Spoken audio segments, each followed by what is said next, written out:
மீண்டும் உங்களை நாம் சந்திப்பதிலே மிக்க மகிழ்ச்சி அடைகின்றோம்.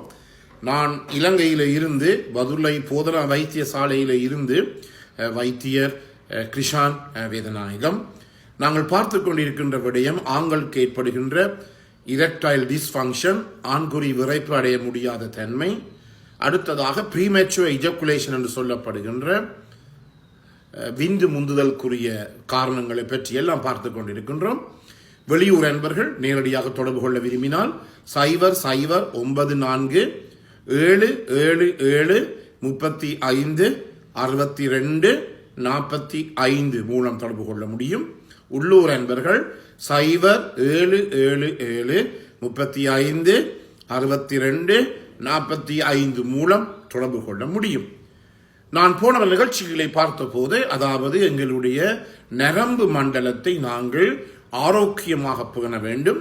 மூளை, முள்ளந்தண்டென்புகள், முன்னால் மூளையிலிருந்து வெளியேறுகின்ற மத்திய நரம்புகள், கிரேனியல் நர்வ்ஸ், அதே நேரத்திலே முன்னாளில் இருந்து வெளியேறுகின்ற அதாவது மற்ற வலைப்பின்னல் நரம்புகளை நாங்கள் அவதானமாக பேண வேண்டும் என்று பார்த்தோம். இன்று இந்த மூளை பகுதியிலே ஏற்படுகின்ற சில நோய்கள், அதாவது அதை நாங்கள் சொல்லுவோம் டீஜெனரேட்டிவ் டிசார்டர், அதாவது வயது செல்ல செல்ல செல்ல அல்லது உடலிலே ஏற்படுகின்ற ஏதோ ஒரு ரசாயன மாற்றம் காரணமாக, அதை நாங்கள் மெட்டபாலிக் டிசார்டர்ஸ் என்று சொல்லுவோம்.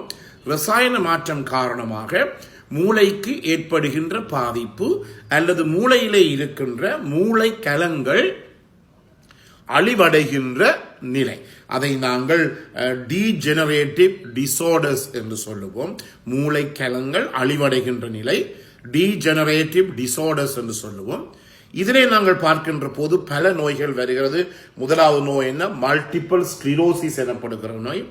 இரண்டாவதாக இந்த பார்க்கின்சன் எனப்படுகின்ற ஒரு நோய். வெளிநாடுகளிலே பார்க்கிறீர்களாக இருந்தால் இந்த பார்க்கின்சன் எனப்படுகின்ற நோயினுடைய தாக்கம் மிகவும் அதிகமாக இருக்கும். பல பிரபலியமான அமெரிக்க ஜனாதிபதிகளுக்கு கூட இந்த பார்க்கின்சன் எனப்படுகிற நோய் ஏற்பட்டு இருக்கின்றது. மூன்றாவதாக ஏதோ ஒரு காரணத்தினாலே மூளையினுடைய சிதைவு, அதை நாங்கள் மல்டிபிள் அட்ரோஃபி டிசார்டர்ஸ் என்று சொல்லுவோம். இவையெல்லாம் என்கிற மூளையிலே பாதிப்பை ஏற்படுத்துகின்ற நோய்கள். மூளையிலே இருக்கின்ற கலங்கள் எல்லாம் இறந்து போய்விடும், செத்து போய்விடும் அல்லது அழிவடைந்து விடும். டீஜெனரேட்டிவ் டிசார்டர்ஸ் என்று சொல்லுவோம். இவையெல்லாம் உங்களுக்கு பாதிப்பை ஏற்படுத்தும். எனவே எங்களுடைய நரம்பு மண்டலம் பாதிக்கப்படுமாக இருந்தால் ஆண்குறி விரைப்படையாது. அதே நேரத்தில் ஒரு பெண்ணையோ உடைய மனைவியோ அல்லது பெண் நண்பியோ எங்களாலே மகிழ்விக்க முடியாது தாம்பத்தியத்தில். இது மிகவும் ஒரு துர்ப்பாக்கியமான ஒரு நிலைமையாகத்தான் இது இருக்கின்றது. எனவே இதை மற்றே நாங்கள் கவனமாக இருந்து கொள்ள வேண்டும். நான் முதலிலே சொன்னது போல எங்களுடைய நரம்பு மண்டலத்தை நாங்கள் வடிவாக பேண வேண்டும். அதே நேரத்தில் எங்களுடைய ஞாபக சக்தி, மெமரியை நாங்கள் ஒழுங்காக வைத்திருக்க வேண்டும். அதே நேரத்தில் இரவிலே குறைந்தது 6 மணித்தியாலங்கள் நல்லாக நித்திரை கொள்ள வேண்டும். எனவே நித்திரை கொள்ளாமல் இருக்கின்ற போது கூட இந்த மூளையானது பாதிக்கப்படக்கூடிய சந்தர்ப்பங்கள் இருப்பதாக சொல்லுகிறார்கள், கண்டுபிடிக்கப்பட்டு இருக்கின்றது. நன்றாக நித்திரை கொண்டு எழும்ப வேண்டும். அனாவசியமான பழக்க வழக்கங்களை எல்லாம் நாங்கள் சிகரெட் ஸ்மோக்கிங், ஆல்கஹால் ட்ரிங்கிங், மது பாவனை எல்லாவற்றையும் இயலுமான மட்டும் குறைத்துக் கொள்ளுகின்ற போது இந்த டீஜெனரேட்டிவ் டிசார்டர்ஸ் என்று சொல்லப்படுகிற மூளை கலங்கள் அழிவடைகிற நோய்களில் இருந்து எங்களை பாதுகாத்துக் கொள்ள முடியும். நோய் வந்த பிற்பாடு எனக்கு ஆண்குறி விரைப்படையவில்லை என்று சொல்லி ஓடியாடி திரிவதிலே ஒரு விதமான பிரயோசனமும் கிடையாது. மிகவும் முக்கியமானது. எனவே திருமணம் முடிப்பதற்கு முதல் நான் எங்களை அன்பர்களை அன்பாக கேட்டுக்கொள்வது என்னவென்றால், திருமணம் முடிப்பதற்கு முதல் உங்களுக்கு ஏதாவது பிரச்சனைகள் இருப்பதாக இருந்தால் உங்களுடைய குடும்ப வைத்தியரை, ஃபேமிலி டாக்டரை கண்டு அவற்றுக்குரிய சிகிச்சையை எல்லாம் பெற்று பிற்பாடுதான் நீங்கள் திருமணத்தை முடிக்க வேண்டும். நீங்கள் திருமணம் முடிக்கின்ற போது இந்த பிரச்சனை இருக்குமாக இருந்தால் உங்களுடைய மனைவியோ உங்களுடைய கேர்ள் ஃப்ரெண்டையோ நீங்கள் மீண்டும் பெரிய ஒரு பாதிப்புக்கு உட்படுத்துகிறீர்கள். அங்கு பெரிய ஒரு குடும்ப பிறழ்வு தான் உங்களாலே ஏற்படக்கூடியதாக இருக்கின்றது. என்றபடியினாலே தயவு செய்து இப்படிப்பட்ட பிரச்சனை இருப்பவர்கள் உங்களுடைய குடும்ப வைத்தியருடைய ஆலோசனையை பெற்று அதன்படி நீங்கள் நடந்து கொள்வது என்பது மிக மிக முக்கியமானது.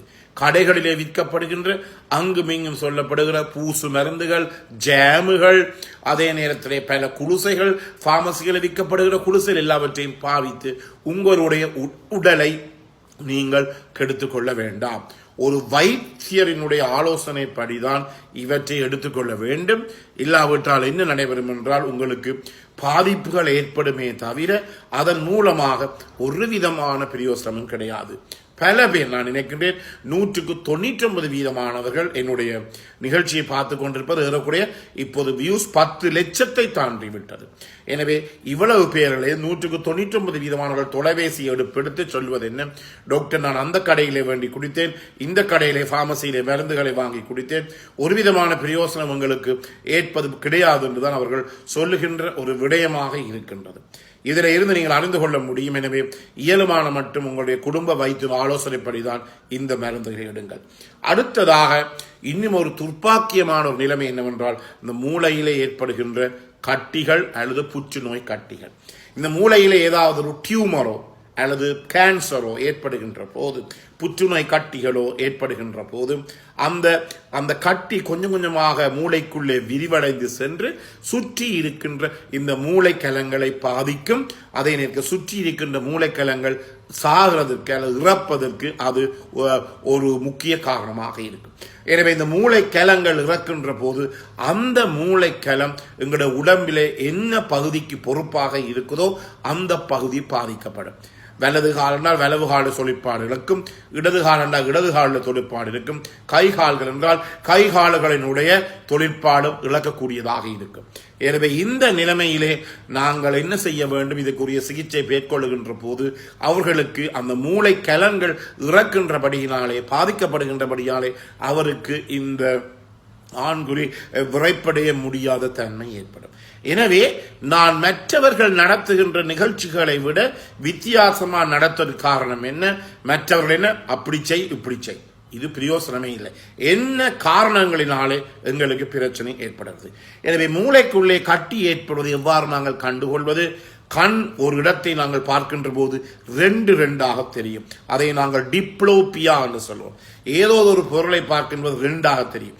அல்லது ஏதோ ஒரு சுவத்த ஒரு சோசா மலரை நாங்கள் பார்க்கின்ற போது அது வெள்ளையாகவோ சிவப்பில்லாமையோ தெரியும். அதாவது கலர் பிளைண்ட்னஸ் என்று சொல்லுவோம், அப்படி தெரியும். அதுகள் எல்லாம் இந்த மூளையினுள்ளே கட்டி ஏற்படுவதற்குரிய ஒரு குணங்குறிகளாக இருக்கின்றது.